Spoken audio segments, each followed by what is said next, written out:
Welcome to the Financial Armor Show. My name is Brad Cooper, your host. I'm the president of Cooper Financial Investments, but more importantly, I want to welcome my amazing co-host, Tony Shore. How are you doing today, Tony? Oh, Brad, I'm doing great. Great to Good. be here with you once again. I've Yes. had a really busy couple of weeks, but I'm excited about the show. And, Jose's been on a couple of times. It's good to see you back. I know you've been really busy, haven't you, Brad? Yes. Life's been good, Tony. I'm very thankful, very blessed. You know, just between, working, which is keeping us busy, and just meeting with our amazing, wonderful clients and a lot of the referrals and introductions from them. But also, I just shared with you earlier, have a really good report on my wife who had a kidney transplant just a few months ago. She's doing great. So, at the end of the day, Great. as we all work so hard, we sacrifice, we save to reach that, destination called what? The golden years? Is that right? And, you realize when life happens to you, which it seems like it does to everyone. Everyone has a story. At the end of the day, if you don't have your health, you don't have anything. That's right. So very thankful. And how about you? I hear there's been some excitement going on up in the state of Minnesota. Oh, Yes. well, this is a huge time of year, and nothing is bigger in Minnesota than the Great Minnesota Get Together. It's called. It's actually the Minnesota State Fair. It is the second largest state fair in the U.S. It's actually the second largest fair in the U.S., but that is only because the Texas State Fair is 2 weeks and ours lasts a week and a half. But Texas is number one, we're number two, but it's huge. And we set the single attendance record this year. Wow. 256,000 people in one day. One day of the fair. Yeah, on the last Sunday of the fair, and it was beautiful weather, cool, sunny, breeze, awesome. And some of the other days were at 200,000. So every day for a week and a half, you can imagine it's packed, but amazing food. I mean, what I call healthy eating. Yes. Brad. That's the most exciting part. Yeah, low calories, no fat grams. Super healthy. Everything's deep fried. Yes. I had a deep fried Twinkie. Oh, wow. They dip them in batter and deep fry them. And when you eat a deep fried Twinkie, Brad, you can actually feel your arteries harden as you eat it. But no, seriously, it's awesome. And I mean, so many great foods this year. They had a lot of foods. I mean, you can get everything deep fried. The cheese curds that they sell there, deep fried cheese curds, are the best you've ever had. The best I've ever had. And I've had them all over. They're popular, of course, in Wisconsin and Minnesota and the Midwest. But these are the best. And the grilled corn on the cob with butter. It's just so pork chop on a stick. I mean, you can't beat this. I know. Every time, being from the Midwest originally and going to a lot of fairs, and you could go to a fair just after eating a big meal beforehand, but as soon as you get there and you start smelling that food, I mean, it's like you never ate before in your life. And that's one big thing I can tell you that's different in the Midwest versus the East and West Coast, more so the West Coast. Sure. The type, they're just missing out. I don't know, just real quickly, when we moved to Arizona 10 years ago, my youngest daughter was going into 6th grade, middle school, right? And once a month, they would bring food in. Parents would bring food in, and they'd have some type of, celebration party. And of course, we didn't know any better. So my wife, who's an amazing cook, and I got proof to, show that in my waistline, made the most incredible, I forget what kind, casserole, which we all know what casseroles are, being from the Midwest. Oh, yeah. Well, these kids never seen a casserole in their entire life. And all the other parents was kind of giving us dirty looks because they were bringing fruit, vegetable sticks. That's funny. Cheesy, bacon, potatoes, sour cream, all that stuff that's really good for your arteries Yeah, and that's the good healthy. stuff. That's the good stuff. Boy, in the Midwest, you better know how to make a good casserole. Oh, And if there's an event where they ask you to bring something, you better know how to make a casserole. I'll boy. tell you that. Yeah, tater tot casserole, Oh, green bean casserole, yes. they're all delicious. All delicious. Yeah. So Yeah. they're after every month, when they we're getting ready to have a party. Maggie, is your mom going to bring one of those casseroles? So that's That's awesome. a lot of good food. So, Yeah. well, good. Well, Yeah. we're going to talk about today, Tony. Don't end up with retirement regrets. And really good topic. As I was preparing and going through the information for today's show, I said there's just a lot of good information, and I see this with some of the people I meet with and some of our clients, and Yep. I always try to put myself in their shoes, which is you can't do 100%, but Right. a lot of good things. The U.S. News and World Report article, which I'm going to reference, stated the 10 biggest regrets of retirees. And, just to start out with, if you, number one, first regret is not saving enough money before retirement and not having that do over. I just had a meeting here in the last week and I was talking about, just retirement in general. This couple was retired and they were talking about their wonderful kids they just visited and grandkids. And they said, Brad, they have no idea what it's like to be retired. They're still working, making big bucks. And because when you are working, the biggest asset you're ever going to have is your income. Right. And they can afford to do that. Right. Versus mom and dad, they had a hard time keeping up with the kids and all the activities, not because of physically and age, it was because more of financially, but not saving enough money before retiring. And I know I would say probably on the safe side, 80 to 90% of the time when I'm talking to a new person, Tony, they have no direction. They've had no education or training on how much is enough to retire. Every person's situation is different. And that's what we enjoy doing. We have probably one of the best client user-friendly reports called our Compass Report. Oh yeah, the Compass Report. I nickname it Income Report because it's kind of like a GPS that will show you where you're at today based on the amount of money you have, based on the amount of money you want on a monthly basis, net of taxes, of course. It will show you, are you on course to never run out of money? Yeah. That's really important. And that's the key concern people have is running out of money in retirement, right? And I think you hit on the biggest one, and you started with it, is the regret most people have is, man, I wish I would have started saving more or saved more. I bet you hear that all the time from people who come in.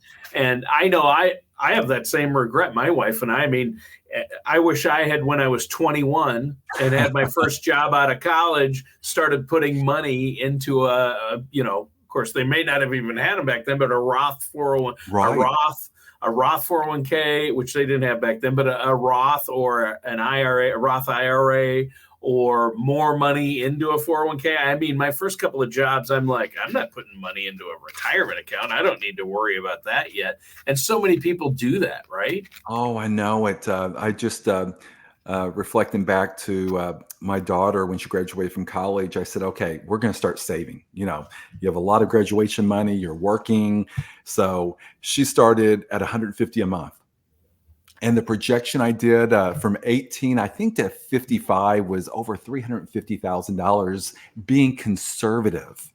Yeah. And now for you or I, because we're a little bit older, to obtain that same goal, we would probably have to save $5,000 a month. Right. Yeah. A lot more. Right. A lot more, because the biggest asset you have is time. And that does make sense, with the regrets that most people have is, I wish I would have saved more. And two, having a little bit of a shock or anxiety of knowing that, wow, my paycheck is no longer coming in, especially if you have a Yeah. good job and maybe you and your spouse are bringing in seven, eight, nine, $10,000 a month together or more, and that just stops.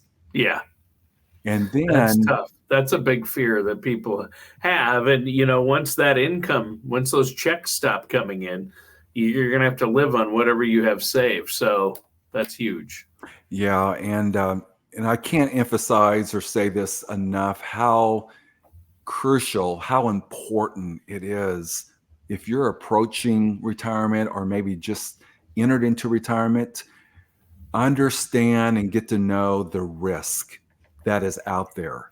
And I would say, Tony, 9 out of 10 people I talk to, and let's say average age 65 to 75, when I look at their current portfolio they have for the first time, I about fall out of my chair saying to myself, do they why are they taking so much risk? Why did their other company recommend what they have? It just doesn't make sense in most cases, especially once I start identifying the goals, objectives, the risk tolerance of a person. I realized, wow, one market correction could really wipe out a big portion of your nest egg. Yeah, it really could. And and I was just thinking about my daughter who's 21 who has a Roth IRA. And I'm like, Right.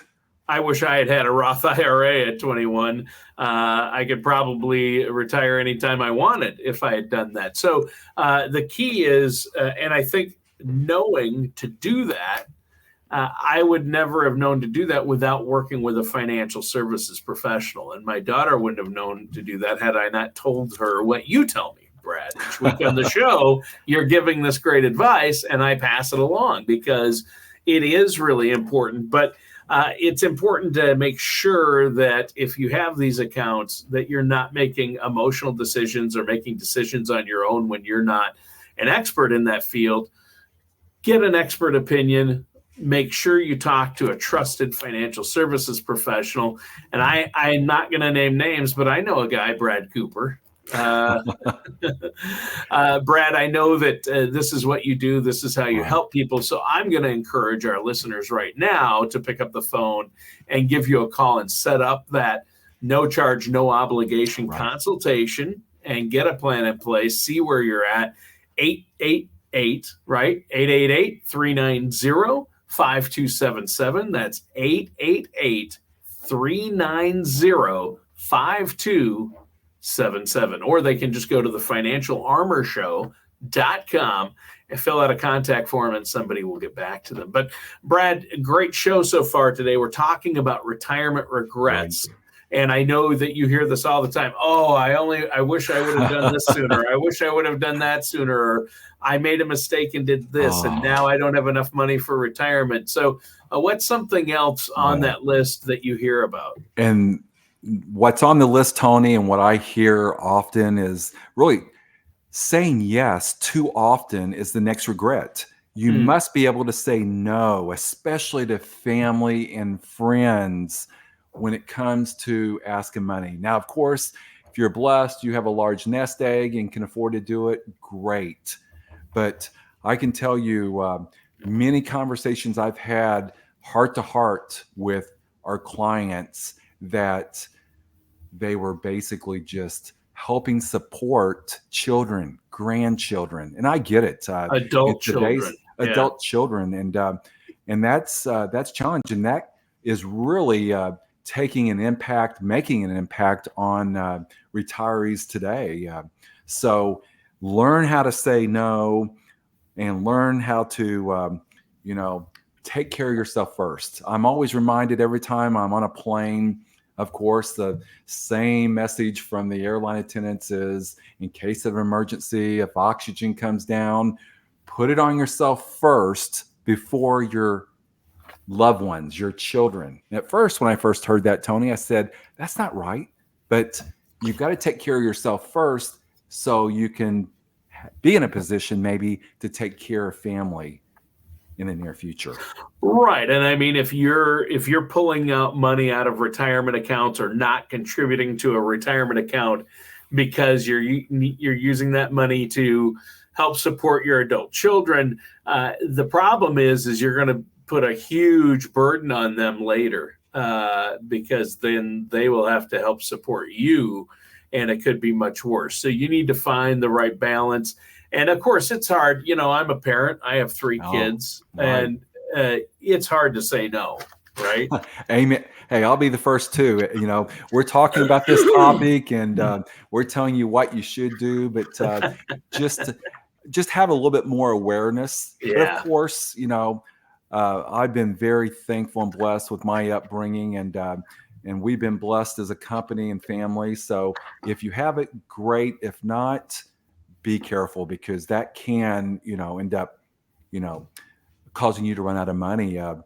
Another big concern, which we've been living it, Tony, and it's just amazing, and that's inflation.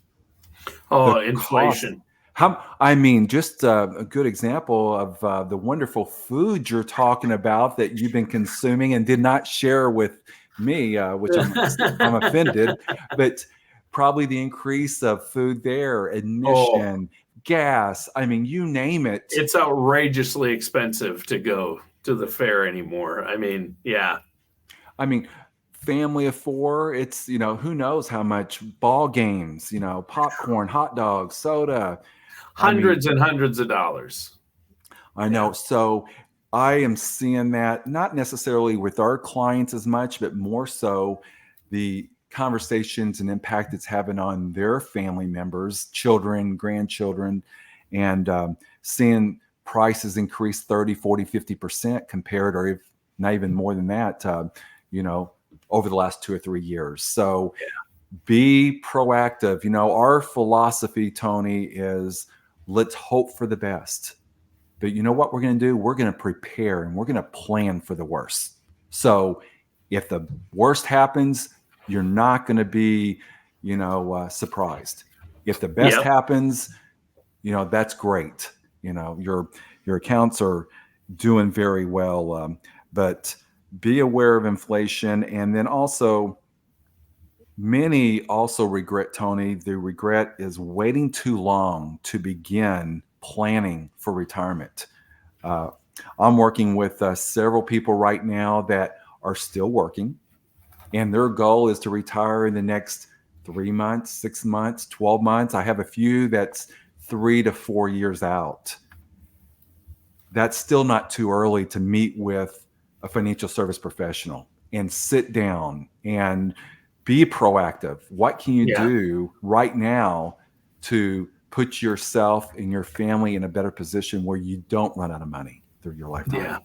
Yeah, that is big. That's a big one. People don't plan, they don't save, and then they don't have a plan for retirement. They spend more time planning on their week-long summer vacation with their family than they have for retirement, and that's the problem right there. Right now, I know there's a few other big ones about regrets that you've seen people have when it comes to retirement. They come to you.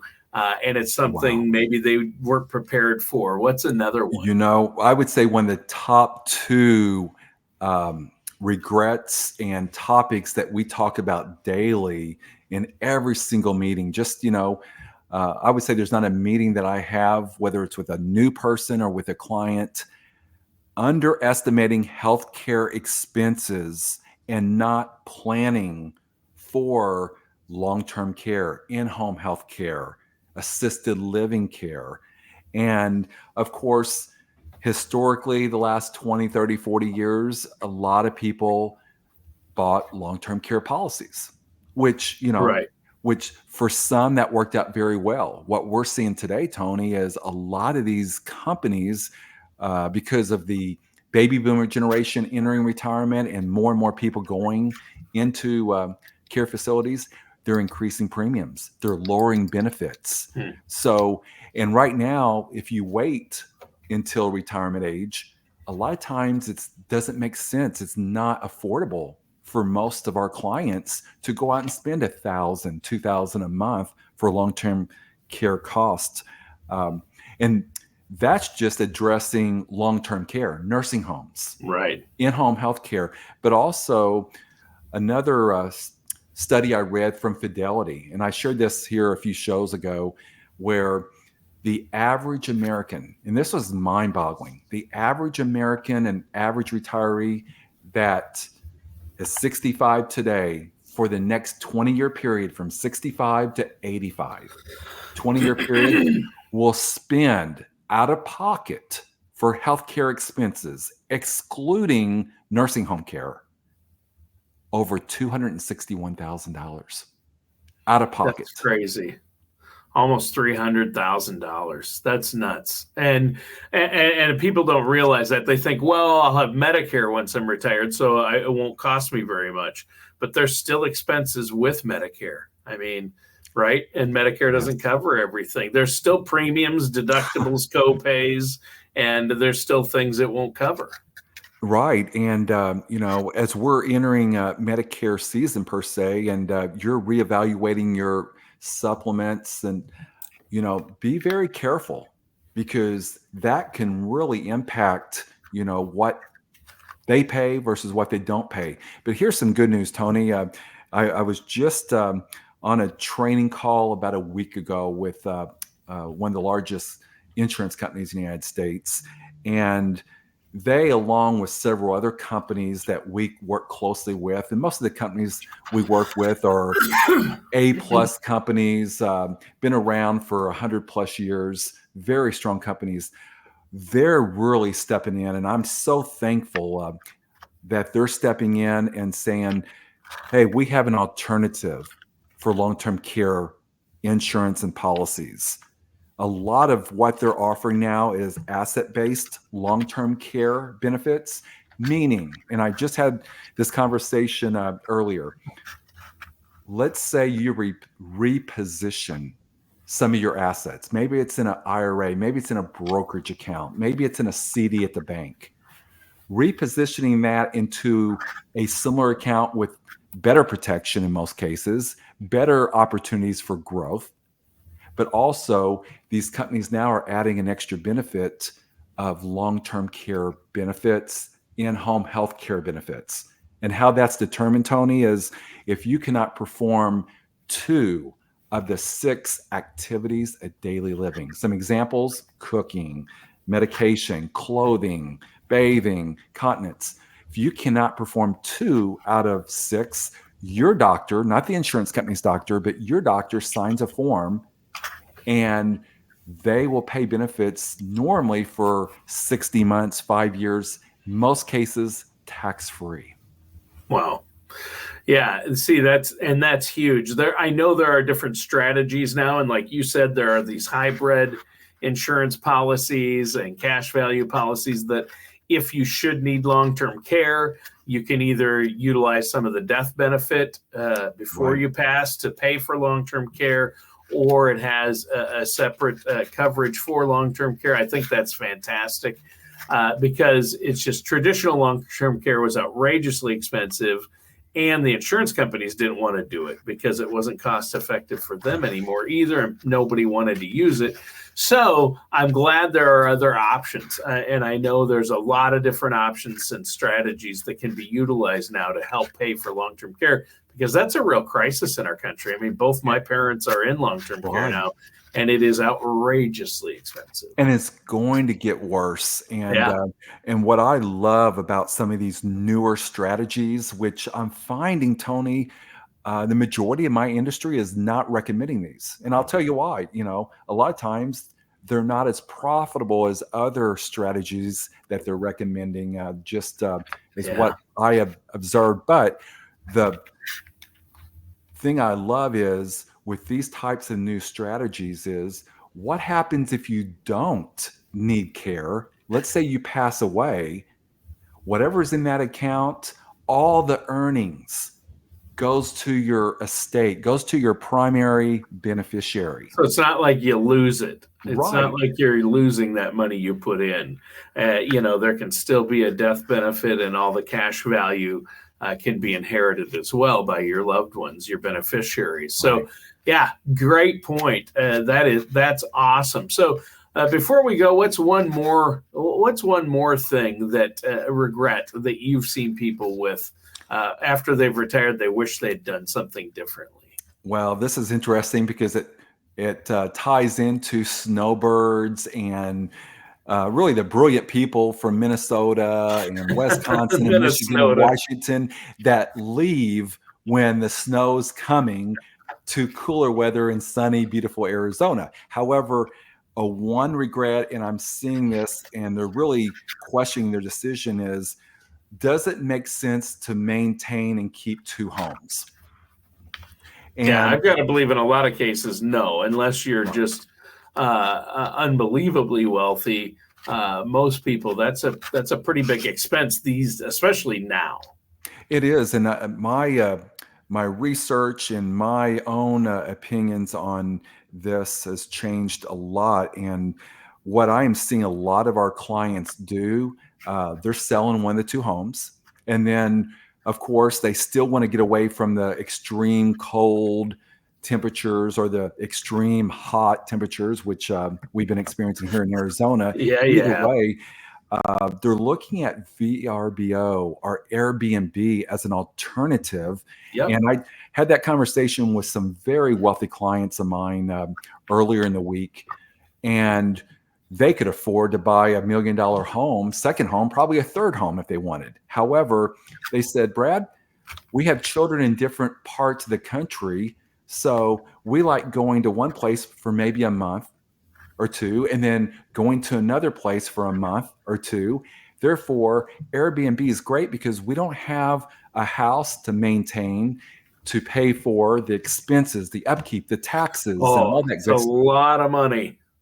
I mean, it's a huge amount compared. I mean, people might think, wow, to rent an Airbnb for a month. I'll tell you what, that's a drop in the bucket compared to owning and maintaining a home. I mean, just the property insurance alone would be probably more. So, yeah. You know, we need to contact Airbnb or VRBO and have them on as a guest. And since we're plugging they should be paying us for this episode. You're right. But great, solid advice. And I know we're coming in to the end of the show, how fast time flies. And there's several other things that I haven't been able to touch on. But, I love the questions. I love the phone calls that our listeners, Tony, calls in for.